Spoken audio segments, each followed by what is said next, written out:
O Espiritismo é uma luz gloriosa, divina e forte, que clareia toda a vida e ilumina além da morte. É uma fonte generosa de compreensão compassiva, derramando em toda parte o conforto da água viva. É o templo da caridade, onde a virtude oficia e a flor de bondade é flor de eterna alegria. É a árvore verde farta nos caminhos da esperança, toda aberta em flor e fruto de verdade e de bonança. É a claridade bendita do bem que aniquila o mal, é o chamamento sublime da vida espiritual. Se buscas o Espiritismo, norteia-te em tua luz. O Espiritismo é uma escola e o mestre amado é Jesus. Com essa poesia intitulada Espiritismo, do poeta Casimiro Cunha, que está no livro Parnaso de Além Túmulo, eu dou minha boa noite a todos os presentes. E, mais uma vez, a satisfação renovada de estar aqui nessa cidade, falando um pouco da doutrina espírita. Hoje, o tema em especial foi o tema que desenvolvi no 16º ERESP, que é o nosso Encontro Regional Espírita do Sertão Paraibano. É um momento onde, no mês de agosto de todos os anos, nós reunimos as casas espíritas, todas as coordenações espíritas do Sertão da Paraíba, e em 32 cidades nós tiramos a doutrina espírita de dentro da casa espírita e levamos a doutrina para as escolas, para as lojas maçônicas, para as câmaras municipais, para as plenárias do fóruns. Então, durante 15 dias, nessas 32 cidades, existem rodadas e rodadas de palestra fora da casa espírita, justamente com o intuito de levar a doutrina para fora de nossas casas, levar a doutrina para a sociedade. Então, o tema hoje, o amor e suas dimensões. Jesus trouxe para nós uma proposta imorredora de sermos felizes, fazendo os outros felizes. Ele chega numa época onde a vida humana não valia nada. Ele vem numa época onde Roma dominava o mundo a ferro e fogo. Praticamente não se existia direito. Apenas tinha direito as pessoas que eram nobres, faziam parte da nobreza, ou aquelas criaturas que nas guerras ficavam famosas pela violência com que promoviam a carnificina. Jesus surge justamente nesse cenário impressionante de descaso, nesse cenário impressionante de loucura, para falar do maior amor que a humanidade já conheceu. O amor do Pai para conosco, o amor de Deus, o amor do Pai Criador, do Genitor Divino.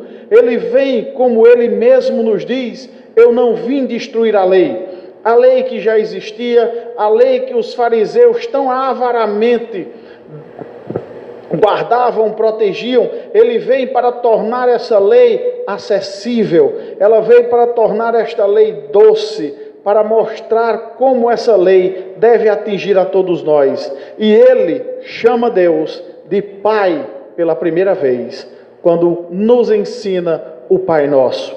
Jesus, o maior revolucionário que o mundo já viu.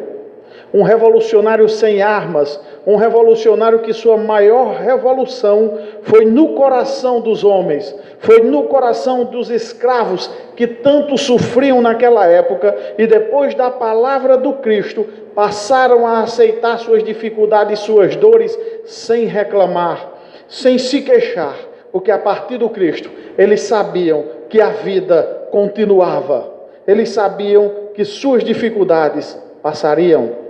Zaqueu, tão pequenino, tão baixinho, sobe num sicômoro para ver Jesus passar, e sem que o mestre precise levantar a vista, o mestre o reconhece. O mestre o enxerga e diz: Zaqueu, dá-te pressa em descer, hoje hospedarei-me em tua casa.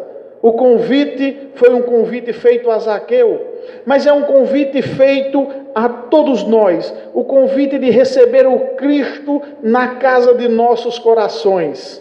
E tal foi o impacto que essa visita de Jesus causou, A energia da visita de Jesus na casa daquela criatura foi tão grande, porque ninguém sabia que Zaqueu, mesmo sendo cobrador de impostos, era uma pessoa de um coração bom. Ele tentava fazer aos outros o que ele queria para ele mesmo. Ele tratava seus servos como irmãos. Então ele ficou tão impactado com a presença de Jesus em sua casa, que ao longo de toda a sua vida e ao longo de todas as suas existências, ele se dedica integralmente ao Cristo. E tem na sua última existência conhecida na terra, uma vida toda dedicada ao amor do Cristo. Porque sua última existência na terra conhecida foi como o médico dos pobres, Dr. Adolfo Bezerra de Menezes. Então, aquele nosso médico dos pobres, esse grande exemplo de vida, de caridade, de amor e ação para nós da doutrina espírita e para qualquer criatura que queira buscar o Cristo como rumo para a sua vida, foi aquele mesmo e pequenino Zaqueu que subiu naquele sicômoro para ver Jesus passar. Porque, na verdade, quando Jesus surge em nossas vidas, quando Ele surge verdadeiramente em nossos corações, não importa em que época seja, não importa em que encarnação seja, Ele nos impacta para sempre. E para sempre nós vamos estar buscando estar com Ele. Nós vamos buscar, seja a existência que for.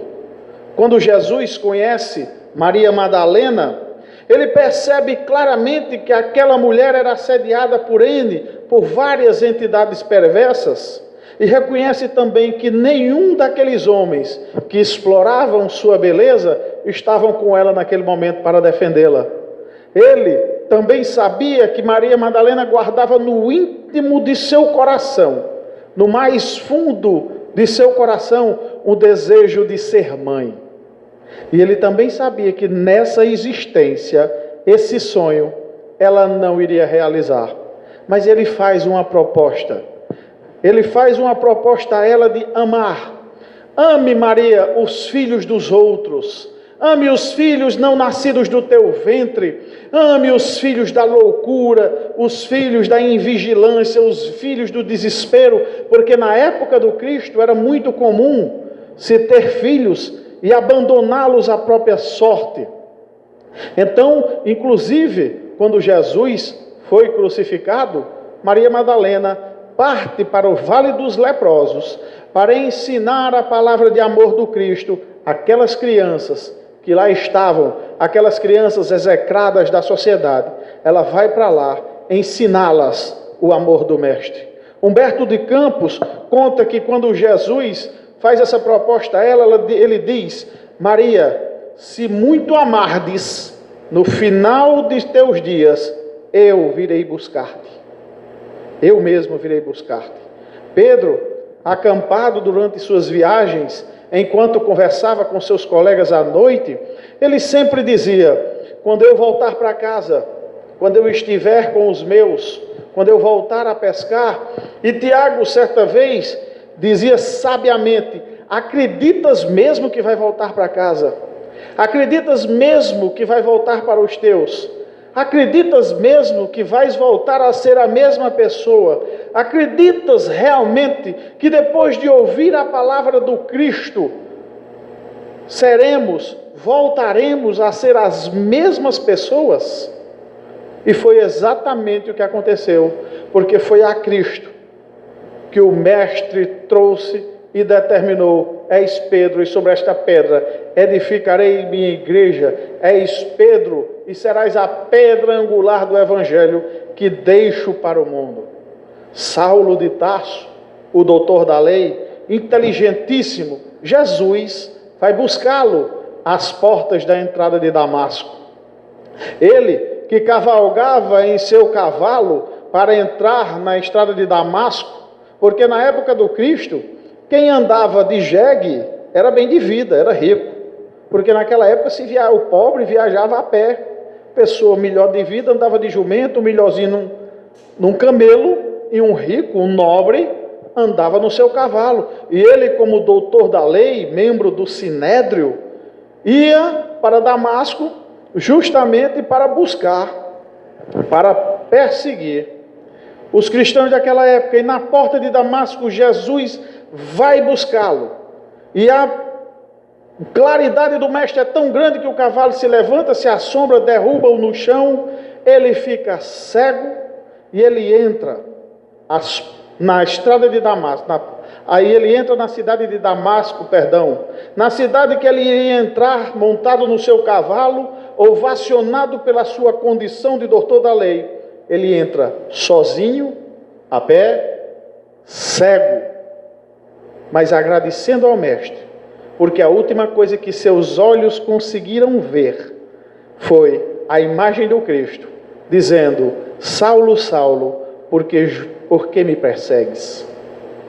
E foi justamente Ananias, o cristão que estava em Damasco, pregando a boa nova, que iria ser perseguido por Saulo. Foi justamente Ananias que 7 dias depois vai restituir a vista de Saulo, e nunca mais a visão daquela criatura se perderia, principalmente nunca mais a visão espiritual daquela criatura se perderia, e ele vai se dedicar integralmente ao amor de Jesus. Ele, Saulo, que amava com toda a força do seu coração Abigail, ela, já cristã, tenta lhe ensinar os primeiros ensinamentos do Cristo, mas ele não aceita. Ele, na sua condição de doutor da lei, ainda não aceitava as verdades imorredoras do Evangelho, ainda não aceitava que Jesus vinha falar de um amor que ia mudar toda a humanidade, não apenas o povo hebreu, mas um amor que revolucionaria o coração de toda a humanidade.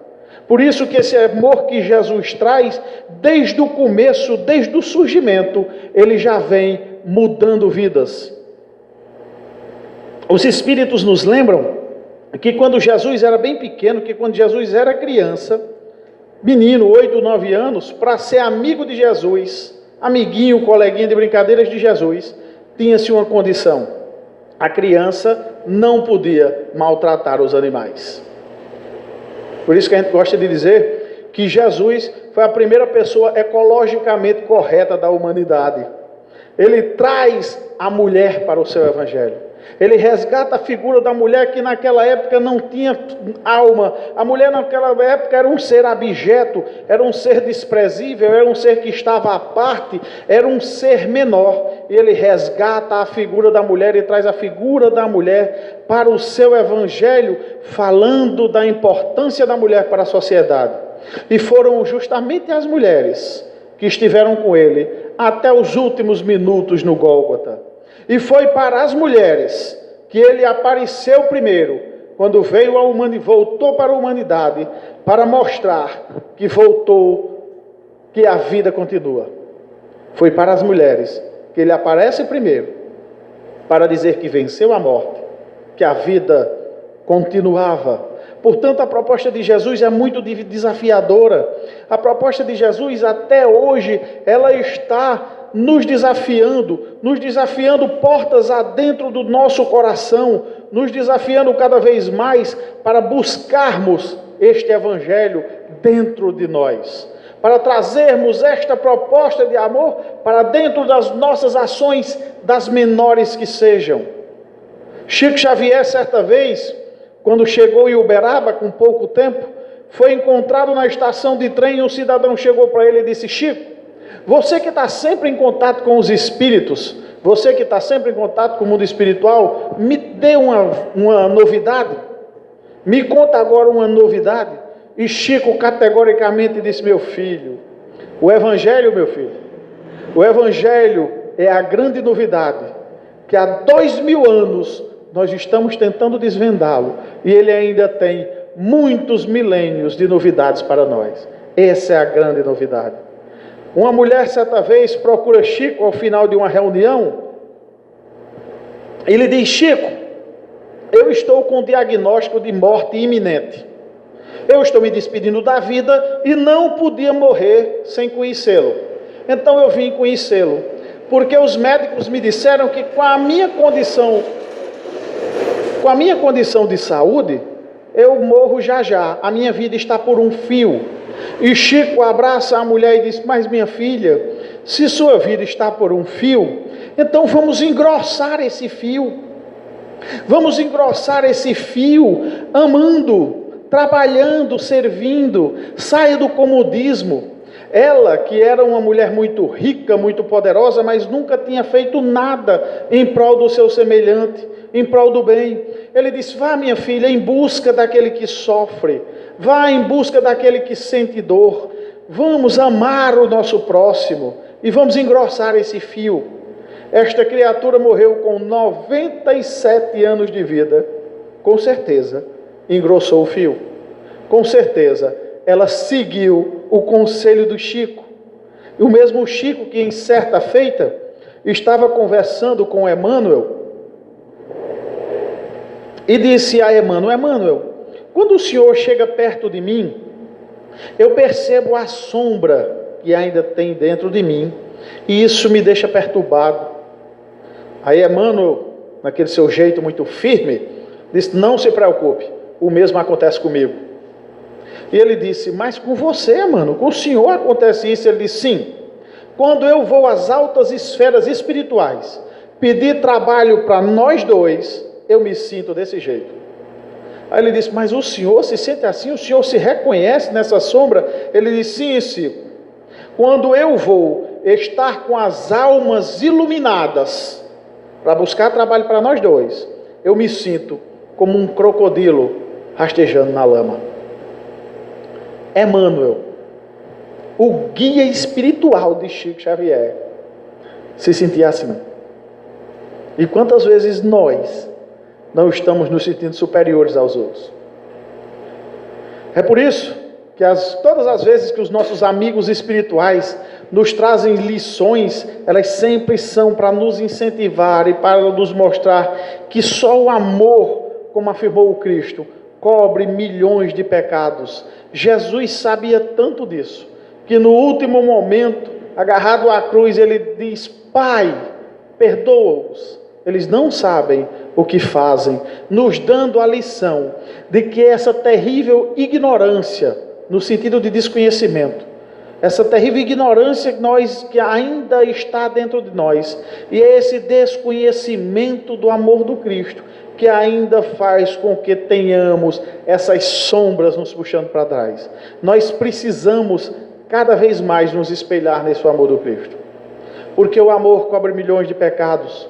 O próprio Divaldo Franco, o nosso grande tribuno espírita, hoje com mais de 90 anos, que proferiu sua primeira palestra aos 19 anos de idade, ele mesmo tinha um adversário terrível, que durante anos a fio o perseguiu. E era um adversário tão terrível, esse espírito, que nem os guias espirituais da Mansão do Caminho conseguiam afastá-lo por definitivo. Tão terrível era esse adversário invisível. Mas certa feita, numa madrugada de chuva torrencial em Salvador, alguém bate-lhe à porta, e quando ele vai atender, estava num cestinho no chão uma menina toda enrolada, toda molhada, e ele tira a menina do cesto, e quando descobre-lhe o rosto, ele chega a ter um asco. Tão feia aquela criança era, a boca enorme, o nariz disforme e os olhos purados para fora, uma criança horrível. E ele diz: meu Deus, com certeza a sua mãezinha não conseguiu entender, não conseguiu aceitar a sua aparência, mas eu vou te amar.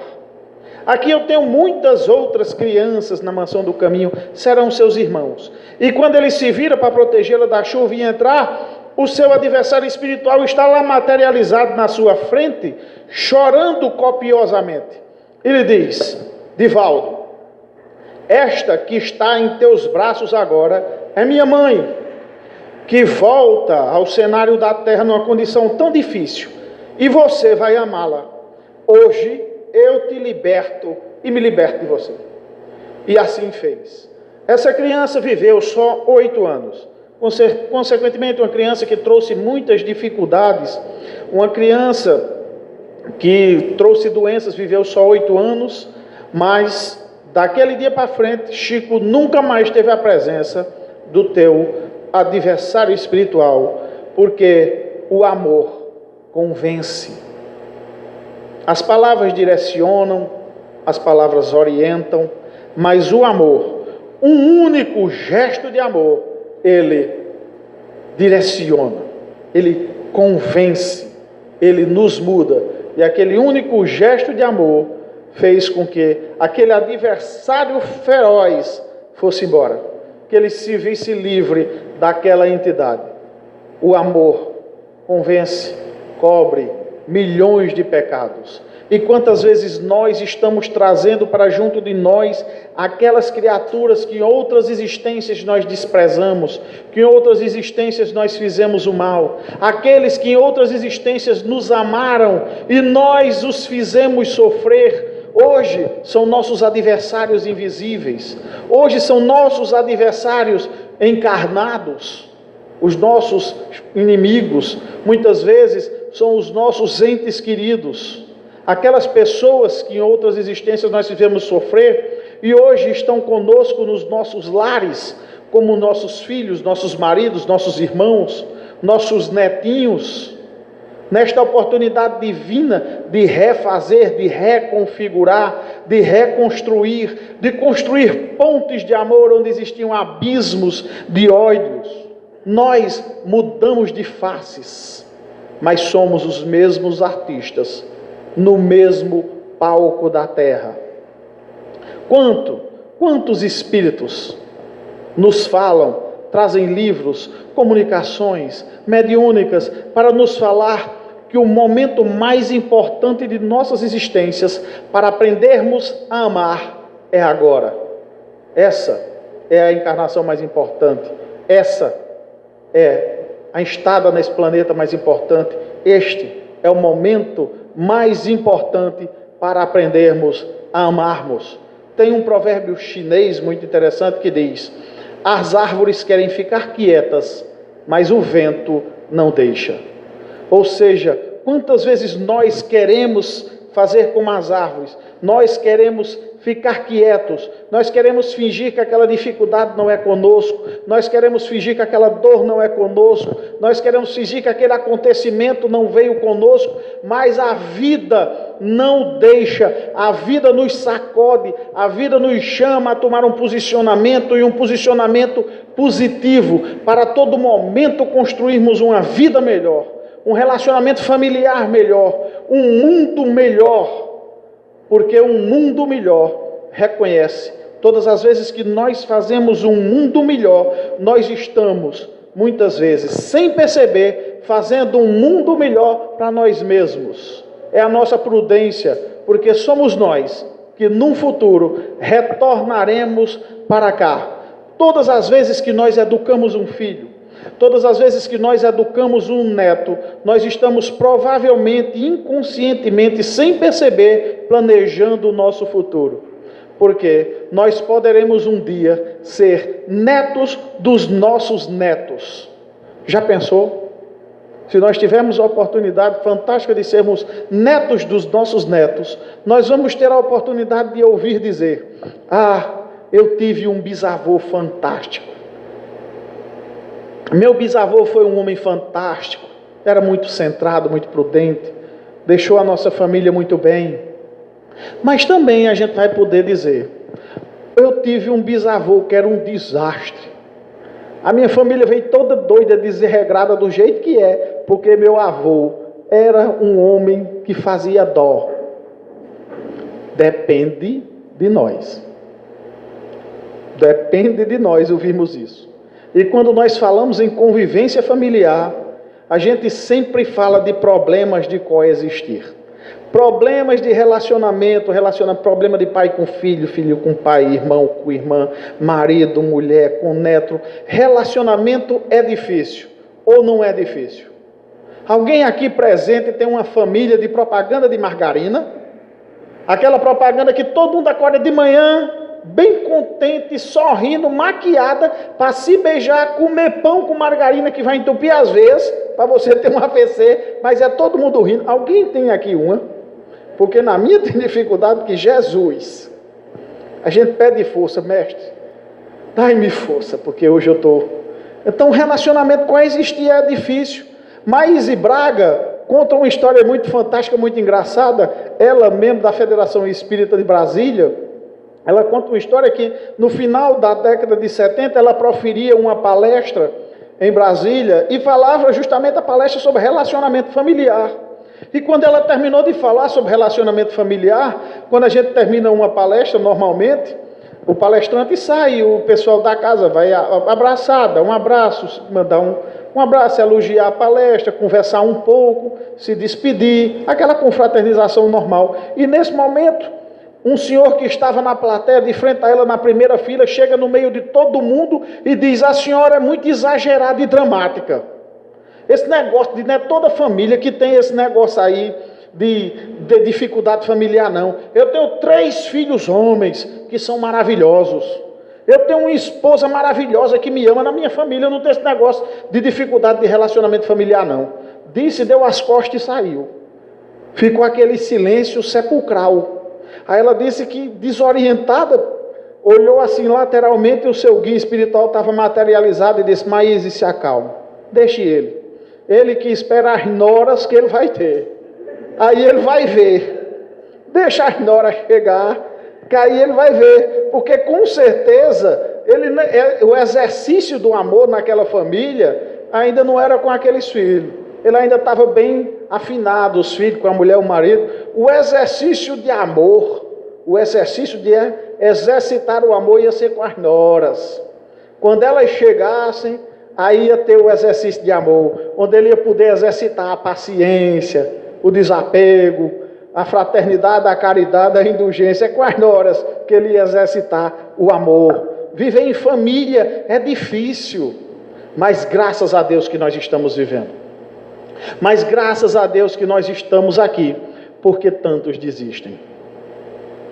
Graças a Deus estamos aqui, vivendo em família, porque tantos desistem. O índice de suicídio é tão alto no mundo que a cada 40 segundos uma pessoa tira a própria vida no mundo. A cada 40 segundos, segundo a Organização Mundial de Saúde, 3 pessoas tentam se suicidar. 2 não conseguem e 1 consegue. Então, nessa palestra que deve fazer aí uns 15 minutos que a gente está falando, quantas pessoas não já tiraram a própria vida ou tentaram sem sucesso? Eu tenho 38 anos de vida, sou espírita desde os 16 e nunca vi um índice tão grande de suicídio entre jovens de 15 a 35 anos. A gente antigamente se ouvia falar em suicídio, era uma coisa assim tão esporádica, tão distante de nós. Hoje todos nós temos um caso na nossa rua, no nosso bairro, no nosso trabalho. Está tão grande esse índice.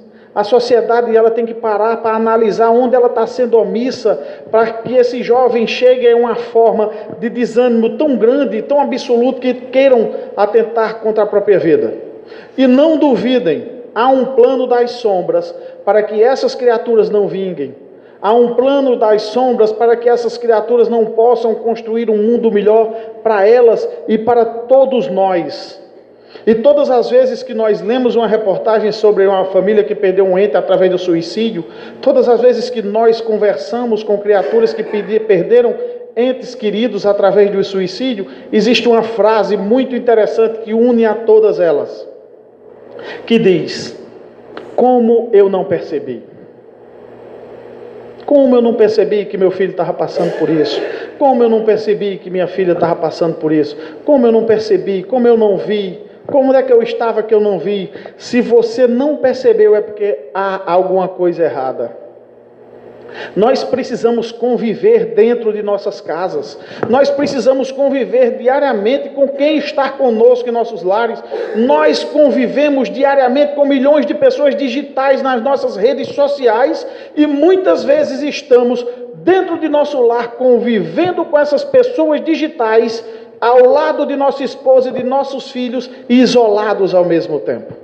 Quando eu chegava e ia passando por aqui, vi uma coisa muito interessante: 6 mocinhas, jovens, da faixa etária de uns 15 anos, na porta de uma casa. Eu achei aquilo muito interessante.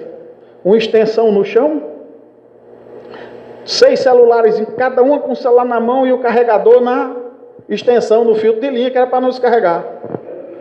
Aí eu disse: interessante. Então as 6 interagindo com milhões de pessoas e sozinhas, cada uma no seu universo solitário. E nós, infelizmente, estamos reproduzindo isso nos nossos lares. Muitas vezes nós estamos nos nossos celulares, interagindo com milhões de pessoas nos nossos Facebooks, Instagrams, Twitters, e o nosso filho ao lado está só.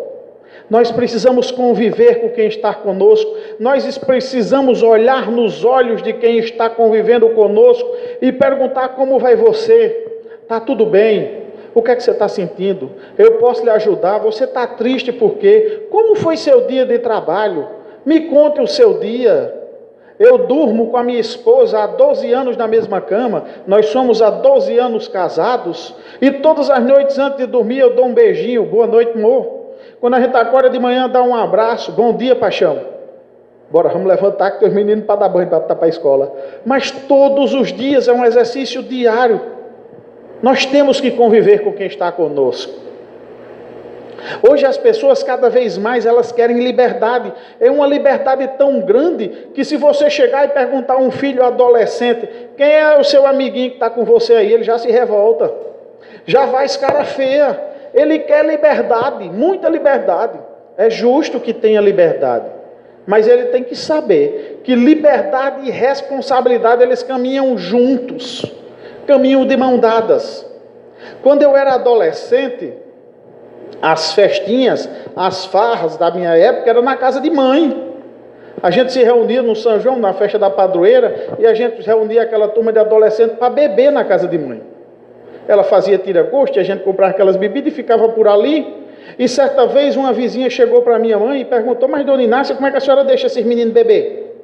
Na sua casa. Aí ela, do alto de sua sabedoria, disse: aqui eles estão debaixo dos meus olhos.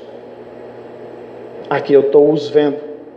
Não é que é certo, eu não estou dizendo que colocar os filhos para beber em casa é certo, sob hipótese nenhuma. É errado, claro que é, mas ela lutava com as armas que tinha. Minha mãe era uma senhora divorciada. Na década de 90, 3 filhos homens, 2 de sangue e um adotivo. Trabalhava como professora em 3 escolas, em 3 turnos por semana, para não nos deixar faltar nada. Se a gente quisesse beber na rua e andar com quem não presta, ela tinha tempo de empatar. Então ela deixava que nós fizéssemos isso, que os encontros da nossa juventude fossem lá na nossa casa, porque ali ela ia conhecer a todos. Isso é cuidado. Isso é maneira de cuidar, de educar, porque conhecendo a todos, ela sabia impor limites. Meu filho, com esse aqui, você vai até ali. Com esse acolá, você só vai até aqui. Com fulaninho, você não vai em canto nenhum, daqui não passa. Já com Beltrano, você pode ir até ali. Ela, como ela mesma dizia, ela conhecia a clientela que frequentava nossos lares, que frequentava a nossa casa. Isso é cuidado. Isso é amor. Hoje, infelizmente, nós vemos crianças de 5, 6, 7 anos de idade, praticamente batendo na cara dos pais, batendo na cara das mães, ou simplesmente o pai ou a mãe não dá uma besteira, não dá uma coisa. Hoje nós vemos pai negociando com o filho. Isso é ridículo. Pai e mãe manda. Pai e mãe educa. Pai e mãe manda, e a gente vê pai negociando com o menininho. Não, meu filho, se você fizer isso, papai dá aquilo. Se você fizer não sei o que, papai dá aquilo. Pais correndo cada vez mais atrás de trabalhos e empregos, sem ter tempo para brincar, para centrar com seus filhos, e compensando a sua falta de pai com presentes, cada vez presentes mais caros, onde a criança precisa da presença paterna, do exemplo, porque são as pequenas coisas que educam, é o exemplo que educa. Isso é amor. Encher filho de mimo não é amar. Quem ama, educa. E não se engane, é de pequenas coisas que os exemplos se fazem.